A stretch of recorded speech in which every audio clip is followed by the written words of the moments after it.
तो मैं जो है चैप्टर 4 के दूसरे पार्ट से स्टार्ट करने जा रहा हूँ। इसका हेड है आपका aid to the magistrate and the police. ठीक है, तो आपका सेक्शन 37 क्या कहता है,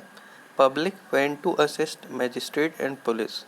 कि जनता कब जो है मैजिस्ट्रेट को साहब को असिस्ट करेगी, सहायता करेगी, और कब जो है पुलिस की सहायता करेगी। तो हर एक व्यक्ति जो है मजिस्ट्रेट को असिस्ट करने के लिए बाउंड है या पुलिस ऑफिसर को असिस्ट करने के लिए बाउंड है, अगर कोई वो रीजनेबली डिमांड कर रहा है उनकी एड के लिए। यानी कि मान लीजिए कोई इन्वेस्टिगेशन कर रहा है या फिर कोई भी भैया, जैसे मान लीजिए कोई एक्यूज़ है, ठीक है, और वो भाग रहा है, ठीक, तो उस केस में कहीं कोई आवश्यकता पड़ रही है तो उस केस में मजिस्ट्रेट साहब या पुलिस ऑफिसर जो है मांग सकते हैं, ऐड मांग सकते हैं कि भैया private person can assist them. ठीक है, अब इसमें केसेस बता रखे कि किन केसों में आपका जो है असिस्ट कर सकते हैं। तो पहला है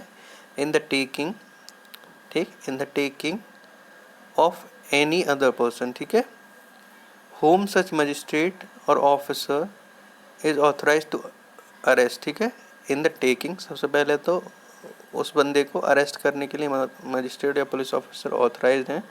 तो उनके अरेस्ट करने में सहायता करने के लिए, और या प्रिवेंटिंग द एस्केप, ठीक है, कि अगर मान लो कोई भाग रहा है तो उसको प्रिवेंट करने के लिए, कोई भी व्यक्ति अगर भाग रहा है तो उसको प्रिवेंट करने के लिए आपका जो है आप असिस्ट कर सकते हैं। उसके बाद बी है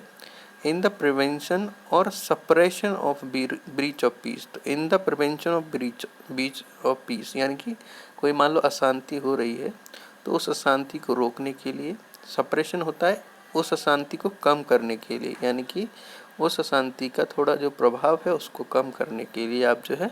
असिस्ट कर सकते हैं मैजिस्ट्रेट या पुलिस को। सी है आपका in the prevention of any injury attempted to be committed to any railway, canal, telegraph और पब्लिक प्रॉपर्टी।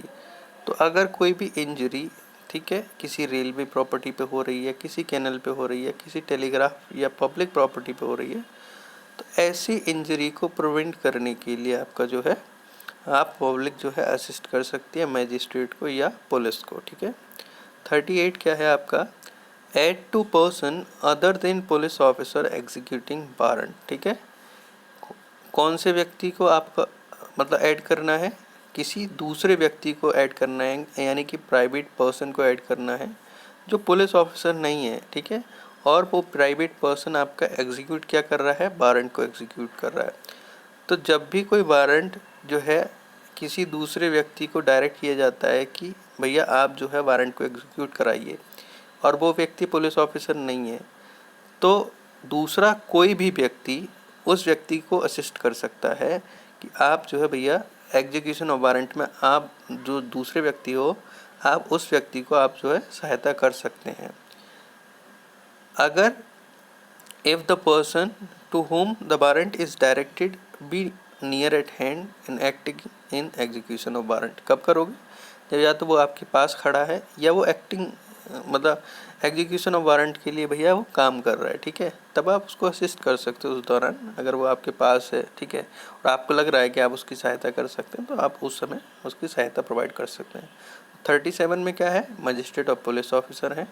38 में क्या है, प्राइवेट पर्सन को असिस्ट करना, सिर्फ माइन्यूट डिफरेंस इतना है। ठीक है, उसके बाद public to give information of certain offences. प्रत्येक पर्सन जो कि क्या कहते हैं, मान लो कोई कमीशन हुआ है, ठीक, या कोई व्यक्ति की इंटेंशन है कि वो कमिट करेगा कोई भी ऑफेंसेस जो आईपीसी के सेक्शंस में दे रखे हैं, तो वो अफेयर्स ऑफ स्टेट से रिलेटेड, मान लीजिए 121 से लेकर 126, और इसमें 121 और 126 भी बोथ इंक्लूसिव जहाँ दे रखा है, उसका मतलब वो सेक्शंस भी इंक्लूड किए गए हैं। ठीक है,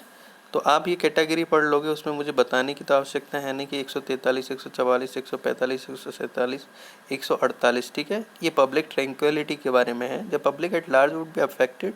देन आपका कोई भी व्यक्ति जो है आपको बता सकता है। ये सारे जो है मैटर ना पब्लिक से रिलेटेड है। आप कोई सा भी देख लीजिए, आप थर्ड कैटेगरी देख लीजिए, मान लीजिए कोई इलीगल ग्रेटिफिकेशन, कोई इलीगली जो है आपका वसूली कर रहा है, ठीक है,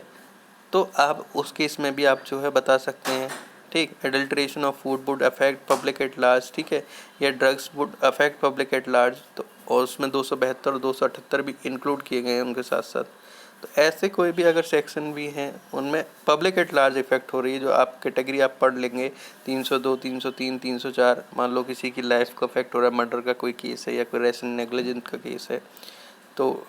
उसमें आप कर सकते हो 364 ए में कर सकते हो। मान लो किडनैपिंग फॉर रेमचन हो रही है तब आप कर सकते हो, ठीक है। और आप जो है 382 में भी कर सकते हो, मान लो कोई भी थेफ्ट कमिट हो रहा है डेथ, हर्ट या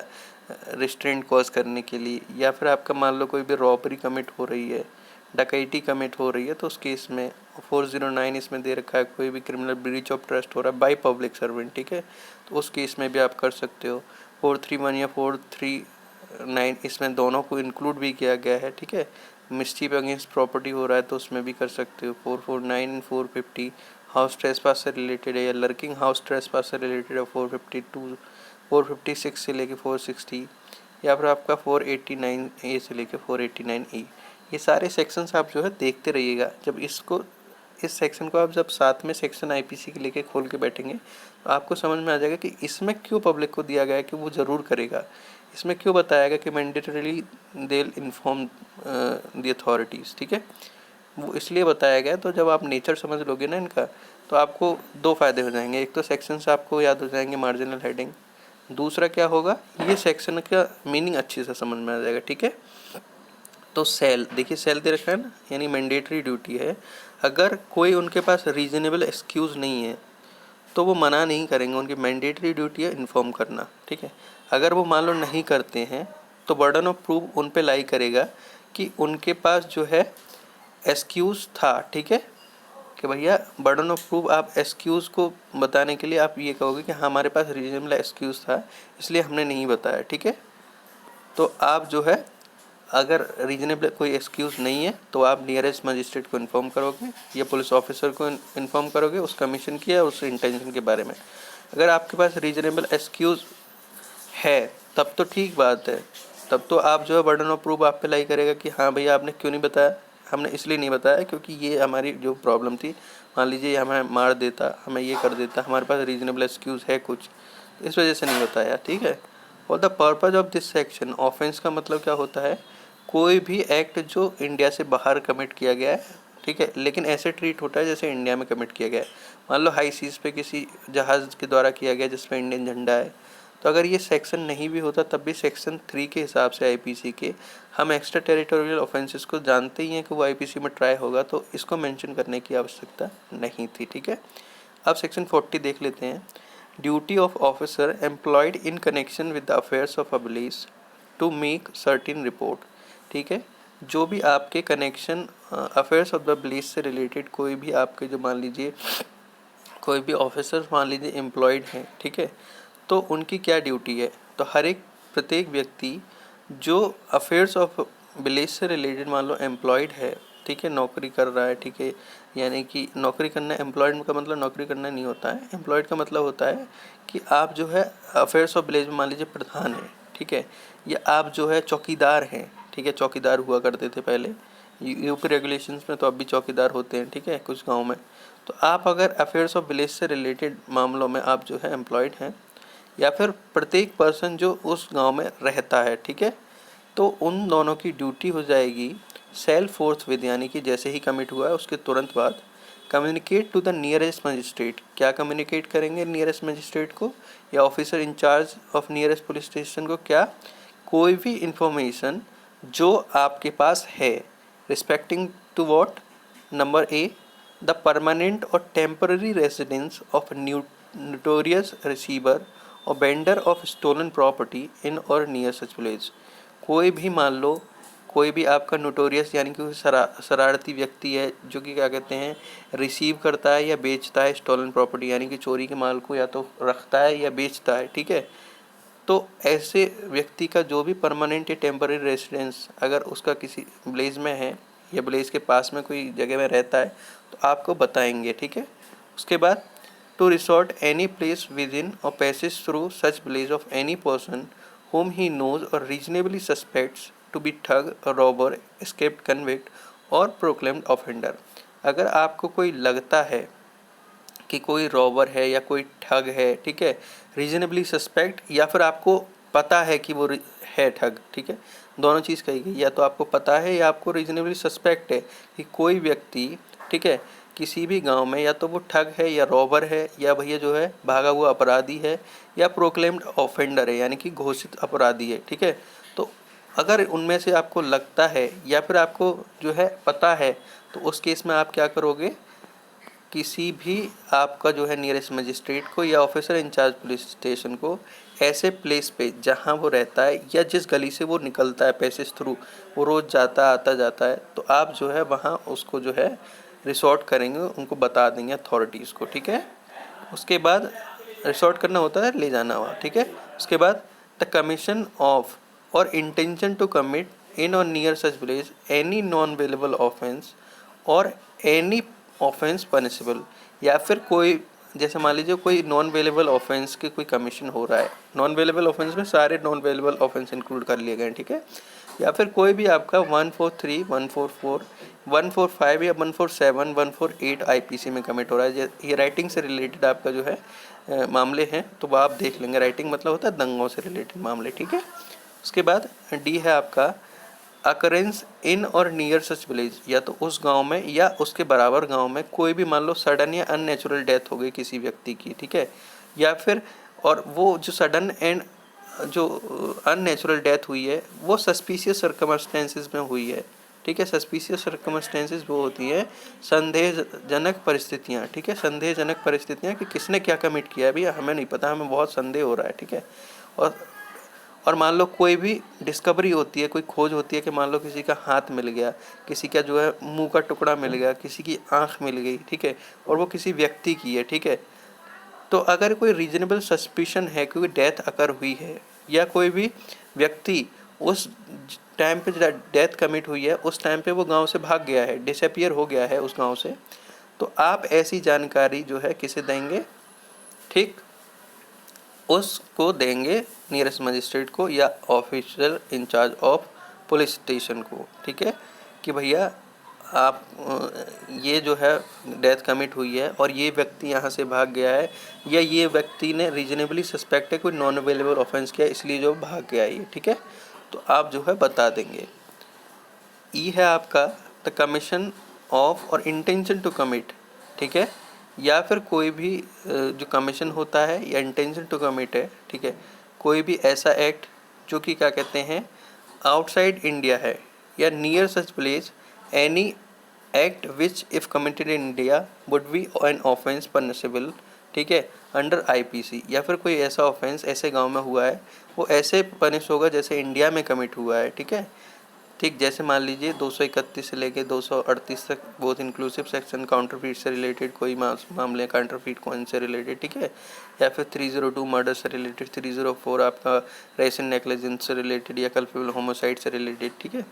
और आपका 382 आपका जो ऊपर देख ही चुके हैं हम थेफ्ट जो होता है, उसके बाद 392 टू 399 रॉबरी एंड डकॉइटी से रिलेटेड, 402, 435, 436, 449 ये सब आपके बाद में ट्रेस पास से रिलेटेड मामले आ गए, ठीक है, ये लड़के हाउस ट्रेस पास से हो गए, जो ऊपर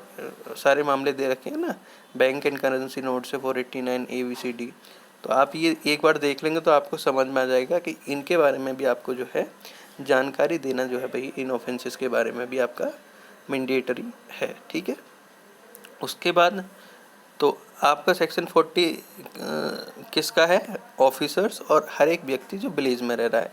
39 किससे है, कोई भी व्यक्ति जो आपका जो है जनरल व्यक्ति है, ठीक है, वो विलेज से रिलेटेड नहीं है, ये विलेज से रिलेटेड है। 40 सिर्फ इतना डिफरेंस है, ठीक, और थोड़े बहुत ऑफेंसेस का डिफरेंस रहेगा। उसके बाद एफ में देख लेते हैं, कोई भी मैटर जो लाइकली टू अफेक्ट कर रहा है मेंटेनेंस ऑफ ऑर्डर या प्रिवेंशन ऑफ एनी क्राइम, या किसी भी व्यक्ति की सेफ्टी, या तो उसके व्यक्ति की बॉडी की सेफ्टी या उसके प्रॉपर्टी की सेफ्टी, ठीक है, और जिसके लिए डिस्ट्रिक्ट मजिस्ट्रेट ने ये कहा है कि आप जो है भैया कोई भी मान लो ये जो है मामला किसी की मेंटेन मतलब लॉ एंड ऑर्डर को मेंटेन करने के लिए डिस्ट्रिक्ट मजिस्ट्रेट ने मान लो कोई भी ऑर्डर आपका पास कर दिया है, ठीक है, कि किसी भी व्यक्ति की प्रॉपर्टी या आपका जो है पर्सन को सेव किया जाएगा, और वो अगर नहीं हो रहा है, ठीक है, तो आप जो है भैया क्या करेंगे, बता देंगे, ठीक है।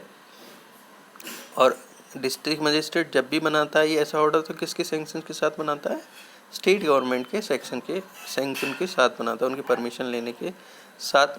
बनाता है, ठीक है। तो आपको ऐसे चीज़ मामलों में भी आपको जो बताने की आवश्यकता है। अब ब्लेज क्या होता है, ब्लेज में कोई भी